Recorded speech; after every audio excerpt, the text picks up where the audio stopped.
திடீரென அந்தர்பல்ட்டி அடித்த நமது ராமதாஸ். அதிர்ச்சியில் அதிமுக, மகிழ்ச்சியில் திமுக. நண்பர்களே, நம்ம அதிமுக தொண்டர்களாக இருந்தீங்க அப்படின்னா மறக்காம நம்ம சேனலை சப்ஸ்கிரைப் பண்ணிட்டு இந்த வீடியோக்குள்ள லைக் பண்ணிருங்க. அனைத்து இந்திய அண்ணா திராவிட முன்னேற்ற கழகத்தை பொறுத்த வரைக்கும் நம்ம அனைவருக்கும் தெரியும், பாட்டாளி மக்கள் கட்சி அதாவது பாமக அதிமுக கூட்டணியிலே இணைந்திருக்கிறது. ஆனால் பாமகவை பொறுத்த வரைக்கும் அப்பா மகன் பிரச்சனை என்பது மிகப்பெரிய அளவில் விசுவம் எடுத்துக்கொண்டிருக்கிறது. ஒரு புறத்திலே பாமக என்னுடைய கட்சி என ராமதாஸ் சொல்லிக் கொண்டிருக்கிறார். இல்லை இல்லை, நான் தான் தலைவர், அது என்னுடைய கட்சி என அன்புமணி சொல்லிக் கொண்டிருக்கிறார். இப்படி இருவருக்கு இடையே இருக்கக்கூடிய பிரச்சனை என்பது பாத்தீங்க அப்படின்னா மிகப்பெரிய அளவிலே பூகமாக எடுத்துக் கொண்டிருக்கிறது. அதிலையும் குறிப்பாக பாமகவை பொறுத்த வரைக்கும் அன்புமணி ராமதாஸ் அதிமுகவுடன் கூட்டணி என்பதை அதிகாரப்பூர்வமாக அறிவித்திருக்கிறார். அதிலையும் கூடுதலாக 17 தொகுதிகள் வரைக்கும் அதிமுக ஒதுக்கி கொடுக்கக்கூடிய ஒரு ஏற்பாடும் செய்யப்பட்டுக் கொண்டிருக்கிறது. அதிலையும் கூடுதலாக தொகுதிகள் என்பதை கூட நமது அன்புமணி ராமதாஸ் இந்த தொகுதியில் நாங்கள் போட்டியிட விருப்பம் தெரிவித்திருக்கிறோம் என அதற்குரிய அறிவிப்புகளையும் கொடுத்துக் கொண்டிருக்கிறார். ஆனால் பாட்டாளி மக்கள் கட்சியுடைய நிறுவனர் ராமதாஸ் அவர்களை பொறுத்த வரைக்கும் அதிமுக கூட்டணி என்பது செல்லாது, நாங்கள் திமுக பக்கம் தான் செல்ல இருக்கிறோம் என திடீரென அந்தர்பல்ட்டி அடித்திருக்கிறார் அப்படிங்கிற செய்திகள் இணையதளங்களிலே உலா வந்து கொண்டிருக்கிறது அப்படின்னே கூட சொல்லலாம்.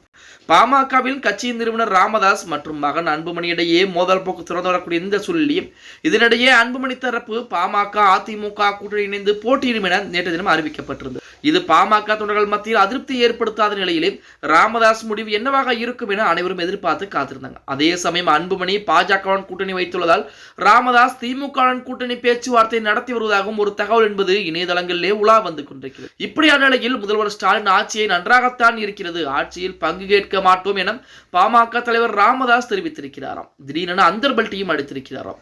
தைலாயபுரத்தில் பேசிய அவர் காங்கிரஸ் கட்சிக்கு ஆட்சியில் பங்கு கேட்பதில் விருப்பம் இருந்த போதும் கலைஞரின் ஆட்சிக்கு நிபந்தனையற்ற ஆதரவு அளித்தேன் என்று சொல்லியிருக்கிறார். மேலும் அரசியலில் எதுவும் நடக்கலாம் என்று அவர் கூறியிருக்கிறார். ராமதாஸ் அவர்கள் திமுக கூட்டணி பக்கம் செல்கிறார் என கேள்வி என்பது தற்போது அவருடைய தொண்டர்கள் மத்தியிலே எழுந்திருக்கிறது. ஆனால் அங்கேயும் ஒரு சிக்கல் என்பது இருக்கிறது. பாட்டாளி மக்கள் கட்சி என்பது திமுகவின் கூட்டணிக்குள் வந்தால் கண்டிப்பாக திமுகவை பொறுத்த வரைக்கும் அதாவது நமது விடுதலை சிறுத்தைகள் கட்சி வெளியேறக்கூடிய ஒரு சூழல் என்பது ஏற்படும். விடுதலை சிறுத்தைகள் கட்சிக்கும் பாமகவிற்கும் சுத்தமாகவே ஆகாது அப்படிங்கிற தகவல் நம்ம அனைவருக்கும் தெரியும்.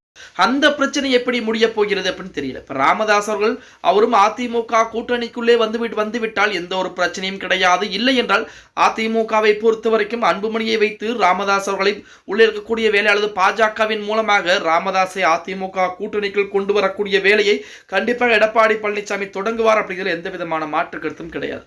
பொறுத்திருந்து பார்க்கலாம். 2026 சட்டமன்ற தேர்தலை பொறுத்த வரைக்கும் பாமக 17 தொகுதிகளை கேட்டுக்கொண்டிருக்கிறது.